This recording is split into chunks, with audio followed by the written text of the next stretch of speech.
Hello everyone, welcome to my channel Sushant online blog. আজকে এক new update নিয়ে চলে এসেছি।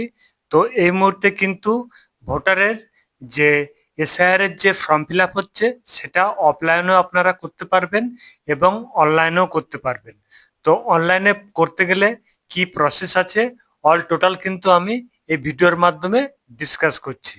তো প্রথমে গুগল ক্রোম ওপেন করে নিতে হবে।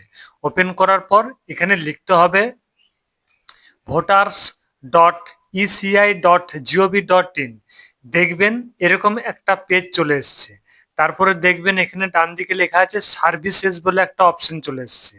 সার্ভিসেস অপশন এসছে, তার নিচে দেখুন লেখা আছে, এখানে দেখুন লেখা আছে ফিল ইনুমারেশন ফর্ম। এইখানে যে অপশন আছে এই অপশনে কিন্তু আপনাকে ক্লিক করতে হবে। ক্লিক করার পর এখানে পেজ ওপেন হয়ে যাবে। পেজ ওপেন দেখুন হয়ে গেছে। এখানে এখানে দেখুন লেখা আছে যে enter register mobile number oblique email ID oblique epic number অর্থাৎ ভোটার কার্ড নাম্বার। তারপরে নিচে দেখুন ক্যাপচা ফিল করতে হবে। তারপরে এখানে রিকোয়েস্ট ওটিপিতে ক্লিক করতে হবে। যাদের আগে থেকে রেজিস্টার করা আছে তাদের এখানে মোবাইল নাম্বার এবং ওটিপি দিলেই এখানে কিন্তু লগ ইন করতে পারবেন। তো প্রথমের কাজ হচ্ছে এখানে মোবাইল নাম্বার দিয়ে দেওয়া। তো মোবাইল নাম্বার আমি দিয়ে দিচ্ছি। এখানে দেখুন 6 সংখ্যার ওটিপি চলে এসছে। ওটিপি দিয়ে দেওয়ার পর এখানে ভেরিফাই লগ ইন বাটনে ক্লিক করতে হবে। লগ ইন করার পর এরকম দেখবেন আপনার পুরো ড্যাশবোর্ড ওপেন হয়ে যাবে। এখানে দেখুন পুরো নেম আপনার দিয়ে দেবে। এখানে লগ আউট অপশন আছে, প্রোফাইল অপশন আছে। তো আবার দেখুন এখানে ফিল এনুমারেশন ফর্ম। তো এখানে এটা কিন্তু ফিল আপ করতে হবে। তো অনলাইনে প্রসেসিং করতে গেলে এখানে ক্লিক করতে হবে। ক্লিক করার পর দেখবেন এই দেখুন এরকম পুরো পেজ ওপেন হয়ে গেছে। SIR 2026 online form submission by elector. ঠিক আছে, এখানে দেখুন সিলেক্ট স্টেট। এখানে আপনার যা স্টেট আছে সেটা আপনি এখানে সিলেক্ট করে নেবেন। এখানে যেহেতু ওয়েস্ট বেঙ্গলের চলছে এখন এই মুহূর্তে বেশি সংখ্যক মানুষ দেখছে, তাই আমি ওয়েস্ট বেঙ্গল ক্লিক করলাম। ক্লিক করার পর এখানে দেখুন লেখা আছে এন্টার এপিক নাম্বার ইন 2025। এখানে কিন্তু আপনার যে ভোটার কার্ডের নাম্বার আছে সেই নাম্বার কিন্তু এখানে এখানে লিখতে হবে। এখানে ভোটার আইডি নাম্বার দিয়ে দিতে হবে। তারপরে সার্চ বাটনে ক্লিক করতে হবে, দিয়ে নেক্সট পেজে আপনাকে যেতে হবে। এখানে দেখুন যেই সার্চ বাটনে ক্লিক করলেন আপনার এপিক নাম্বার এর অল টোটাল ডিটেলস সব এখানে দেখিয়ে দিয়েছে। এখানে দেখুন পার্ট নাম্বার থেকে শুরু করে স্টেট নেম থেকে শুরু করে serial number, address, name all total কিন্তু এখানে দিয়ে দিয়েছে। আপনার দেখুন এখানে নাম দিয়ে দিয়েছে এবং এখানে কে বিএলও আছে তাকেও কিন্তু নাম এখানে দিয়ে দিয়েছে, শো করছে। তারপরে এখানে দেখুন একটা মেন ইম্পর্টেন্ট জিনিস আমি বলে দিচ্ছি, আপনার যে মোবাইল নাম্বার লিঙ্ক আছে আধারের সাথে বা ভোটারের সাথে সেই মোবাইল নাম্বারটা কিন্তু এখানে দিতে হবে। এখানে 10 ডিজিট মোবাইল নাম্বার দিয়ে দিতে হবে। তারপর এখানে সেন্ড ওটিপিতে ক্লিক করতে হবে। এটা কিন্তু খুব ইম্পর্টেন্ট একটা আপডেট। আপনারা কিন্তু খুব ধৈর্য ধরে ভালো করে এটা দেখবেন, তারপরে অনলাইনে ফিল আপ করতে যাবেন। নাম্বার দিয়ে দিয়েছে। এখানে বলছে অফলাইনে যদি কোনো রকম প্রবলেম হয় তাহলে এখানে বিএলওর সাথে যোগাযোগ করতে হবে। আপনাদের যদি অনলাইনে কোনো রকম প্রবলেম না হয় তাহলে অনলাইনে করতে পারেন, কোনো অসুবিধা নেই। তো ফুল প্রসেস আমি দেখিয়ে দিচ্ছি। এখানে দেখুন ওটিপি দিয়ে দেওয়ার পর আপনার লিঙ্ক থাকতে হবে, তবেই কিন্তু ওটিপি যাবে। এখানে দেখুন যে ফর্ম সেই ফর্ম কিন্তু ওপেন হয়ে গেছে। এখানে লেখা আছে সিলেক্ট ওয়ান ক্যাটাগরি। এখানে দেখুন লেখা আছে my name exit in electoral roll of last SAR. অর্থাৎ যদি 2002 সালের যে লিস্ট সেই লিস্টে যদি নাম থাকে তাহলে কিন্তু এই বাটনে ক্লিক করতে হবে, প্রথম অপশন চুজ করতে হবে। তারপরে নেক্সট অপশন দেখুন কি আছে দ্বিতীয় অপশনে। এটা দেখুন লেখা আছে যদি আমার 2002 সালের ভোটার লিস্টে নাম না থাকে তাহলে কিন্তু সেকেন্ড অপশনে ক্লিক করতে হবে। এখানে ক্লিক করার পর এখানে দেখুন 4টে মেম্বারশিপ দিয়েছে, সেটা হচ্ছে ফাদার, মাদার, গ্র্যান্ডফাদার আর গ্র্যান্ডমাদার। অর্থাৎ বাবা, মা, দাদু এবং ঠাকুমা, এই চারজনের মধ্যে যে কোনো একজনের লিস্টে নাম থাকলেই কিন্তু আপনারা কানেক্টিভিটি করতে পারবেন। তারপরে নিচের অপশনে যদি দেখুন লেখা আছে নাইদার মাই নেম নর মাই প্রেজেন্ট, অর্থাৎ আপনার যদি কারোই কোনো নাম না থাকে তাহলে কিন্তু লাস্টের অপশনে আপনাকে ক্লিক করতে হবে। তো আমি প্রথমে দেখাচ্ছি যে আমার তো যেহেতু 2002 সালে নাম নেই, তাই আমি এই মিডিলের যে অপশন সেই অপশনে আমি ক্লিক করছি।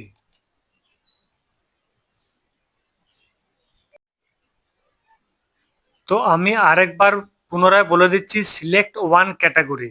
এখানে প্রথম অপশন আছে দেখুন, এখানে যাদের 2002 সালে ভোটার লিস্টে নাম আছে তাদেরকে এই অপশনে ক্লিক করতে হবে। যাদের 2002 সালে ভোটার লিস্টে নাম নেই তাদের মিডিল অপশনে ক্লিক করতে হবে। এবং তারপরে নিচে দেখুন যাদের কোথাও কোনো নাম নেই তাদের কিন্তু এখানে 3য় নম্বর বাটনে ক্লিক করতে হবে। যেহেতু আমার 2002 সালে ভোটার লিস্টে নাম নেই তাই আমি এই মিডিলে যে অপশন আছে এই অপশনে ক্লিক করলাম। ক্লিক করার পর এখানে দেখুন অপশন চলে এসেছে, স্টেট নেম আপনার দিয়ে দেবেন, অটোমেটিক আছে এটা। তারপরে এখানে দেখুন কোন বিধানসভা, আপনার যে বিধানসভা এটা আপনি পেয়ে যাবেন। সবার উপরে দেখবেন বিধানসভা নির্বাচন ক্ষেত্রের নাম, ওখানে দেখবেন লেখা থাকবে, এখানে বিধানসভা দিয়ে দেবেন। দিয়ে দেওয়ার পর তারপরে এখানে দেখুন চলে এসছে এখানে পোলিং সেকশন নাম্বার 2002, অর্থাৎ আপনার যে পোলিং সেকশন সেটা কিন্তু এখান থেকে আপনি পেয়ে যাবেন, যেটা হচ্ছে 2002 সালে ভোটার লিস্টটা বার করবেন, ডান দিকে উপরে দেখবেন লেখা আছে এখানে অংশ নম্বর, সেটা কিন্তু এই কলমে ক্লিক করবেন, সেটা কিন্তু এখানে ক্লিক করে দিয়ে দিতে হবে অংশ নম্বরটা। তারপরে এখানে দেখুন লেখা আছে 2002 সালের পার্ট সিরিয়াল নাম্বার, অর্থাৎ আপনার যে গার্জেন যার নাম আপনি দিতে চাইছেন তার কিন্তু কত নম্বর সিরিয়ালে আছে। 2002 সালের যে ভোটার লিস্ট সেটা বার করবেন, বাঁ দিকে দেখবেন লেখা আছে ক্রমিক নাম্বার, সেই ক্রমিক নাম্বারে কত নম্বরে আপনার গার্জেনের নাম আছে সেটা কিন্তু এখানে দিয়ে দিতে হবে লাস্ট এসআইআর 2002 সালের। তারপরে তার সাথে রিলেশনশিপ আপনার কি আছে সেটা কিন্তু আপনি অবশ্যই দিয়ে দেবেন, ফাদার থাকলে ফাদার, মা থাকলে মা, ঠাকুমা থাকলে ঠাকুমা, বা দাদু থাকলে এখানে দাদুর নাম দিয়ে দেবেন। তারপর এখানে সার্চ বটনে ক্লিক করতে হবে। এখানে দেখুন সার্চ বটনে ক্লিক করলাম, ক্লিক করে দেওয়ার পর এখানে যে রিলেটিভ নেম এখানে লেখা হয়েছিল তো এটার কিন্তু অল টোটাল ডিটেলস এখানে দিয়ে দিয়েছে, ভোটার নাম্বার থেকে শুরু করে কোন স্কুলে আপনি ভোট দিত রিলেটিভ।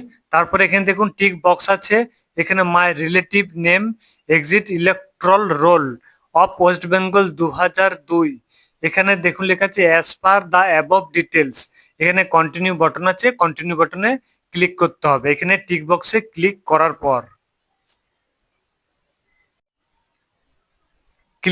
পর দেখবেন পেজ পুরো নেক্সট পেজে ওপেন হয়ে গেছে। আমি আরেকবার বলে দিচ্ছি, যেহেতু আমার 2002 সালে ভোটার লিস্টে নাম নেই তাই আমি মিডিলে যে অপশন আছে সেই অপশনে ক্লিক করেছি এবং আমার যে রিলেটিভ আছে সে ফাদার্সকে সিলেক্ট করেছি। সিলেক্ট করার পর বাবার সব তথ্য আমি দিয়েছি, ভোটার আইডি নাম্বার, তারপরে দেখুন এখানে পার্সোনাল ডিটেলস পুরো চলে এসছে। এখানে কিন্তু আপনার নিজের পুরো এখানে ডেট অফ বার্থ এখানে লিখতে হবে। এখানে দেখুন আধার নাম্বারের জায়গা দেওয়া আছে, আধার নাম্বার দিয়ে দিতে হবে। তারপরে আপনার যে গার্জেন অর্থাৎ ফাদার্স থাকলে ফাদার দিয়ে দেবেন, বা গার্জেন কেউ থাকলে গার্জেন দিয়ে দেবেন। তারপরে এখানে ফাদার্সের এপিক নাম্বার এখানে দিয়ে দেবেন যদি থাকে। তারপরে নিচে দেখুন লেখা আছে মাদার্স নেম, এখানে মায়ের নাম দিয়ে দেবেন। তারপরে এখানে মাদার্স এপিক নাম্বার কিন্তু দিয়ে দিতে হবে।